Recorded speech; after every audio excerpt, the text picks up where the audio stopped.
ఏ ప్రమాదం లేదు. కానీ అవి ఇచ్చేటటువంటి సుఖాలు, మనస్సుకి కల్పించేటటువంటి ఉల్లాసము తాత్కాలికం. దానివల్ల మీకు పారమార్థికమైనటువంటి కృషి ఏమీ జరగదు.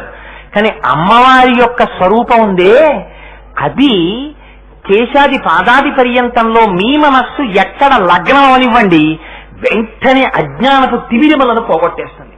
అందుకని అంత ప్రయత్నం చేసి శంకరాచార్యుల వారు సౌందర్యలహరిని అంతటినీ వర్ణించి చెప్పారు.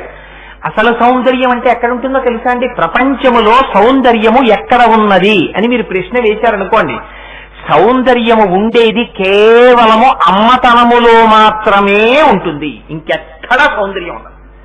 మిగిలిన సౌందర్యాలని మీరు పిలిచేటటువంటి సౌందర్యాలన్నీ అభాస, అవి నిలబడేవి కావు. ఏది సౌందర్యము? అమ్మ ఒక్కటే సౌందర్యము. ఎందుచేత? మీకు ఇంతకు ముందు ఒకసారి నేను ఈ ఉదాహరణ చెప్పి ఉన్నాను. చిన్న పిల్లవాడు ఉంటాడు, వాళ్ళ అమ్మ చాలా నల్లగా ఉంటుంది, పళ్ళు ఎత్తుగా ఉంటాయి. ఆ పక్కింటి ఆవిడ ఉంటుంది, చాలా తెల్లగా ఉంటుంది, చాలా అందంగా ఉంటారు ఆవిడ. ఆవిడ వచ్చి ఈ పిల్లవాడిని ఎత్తుకుంటారు.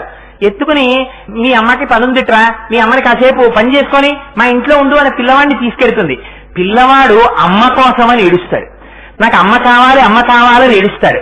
అమ్మ కావాలని ఏడిచేటటువంటి పిల్లవాడికి అమ్మ యొక్క గుండె